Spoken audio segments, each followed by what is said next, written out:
There we go. Say what? Say what? It's February 4th. Where's the month going? Where's the dates going? Where's the years going?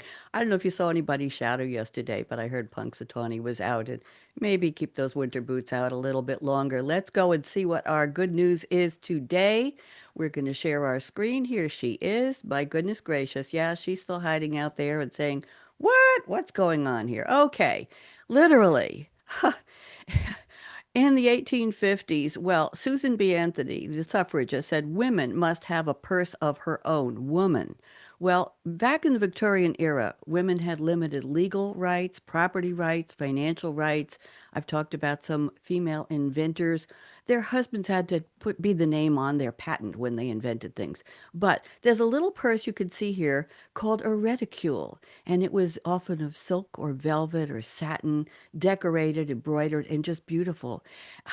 And women carried in that for their independence printed calling cards like, "Hi, I'm so and so, so and so. I'd like to meet you," or "Let's have lunch." They had coins. Well, maybe they had to take a streetcar once in a while, and hey, that was the way it was. They had a little pencil and paper for taking notes. They had hankies, my goodness, smelling salts, a folding fan, a mirror and a comb, very small, lip salve, that's what we call lipstick, face powder. They had gloves, a button hook. Well, they're clothes were all buttoned up. A little sewing kit, miniature photos, love notes, and scented sachets or small perfume bottles. So there you go. So that's why we have those beautiful little purses. If you have any vintage, women were carrying that for their sense of independence. Just imagine if they had a cell phone, where would they put it?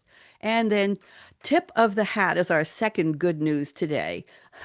In 1793, a gentleman named George Dunnage in the UK, Manchester, UK, created the first verifiable silk top hat. The next year, he got a patent for it in London. His company was Dunnage and Larkin. Well, 1797, 3 years later, you're seeing a picture of him. This is a haberdasher from London named John Hetherington.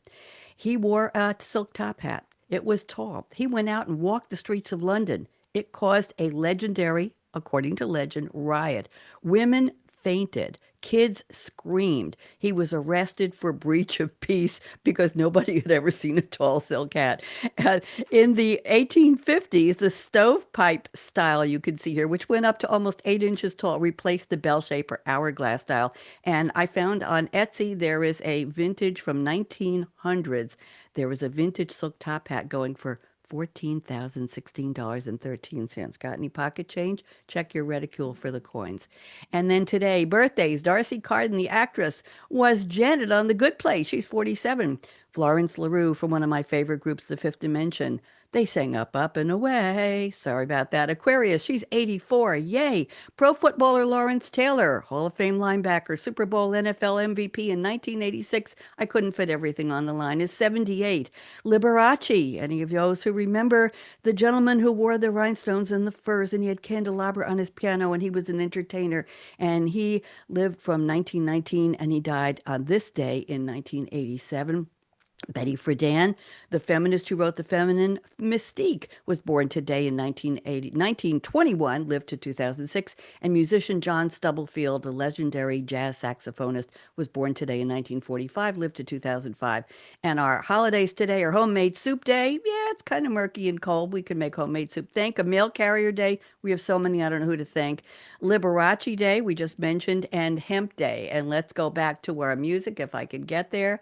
And we're going to play our outro and let's see what's going on here. And we're going to do the full say what. There we go. Good news. And I have a bunch of shout outs today. Charles B, Dr. Bob F, Simon M, Ron R, Tom M, Don D, Tim W, Jerry M, Mary N, Kathy D, Karen G, Deborah M, Sheila V, Jerry Z, Eric M, Eric S, Rob T, Matt K, Sam S, Jorge B. Hugs to you all. Go out and do something fun today. Be nice. Make your own good news. I'm Bonnie D. I'll see you tomorrow. Let's lift that mood. Good people, that's you. Smile coming through. Bye bye.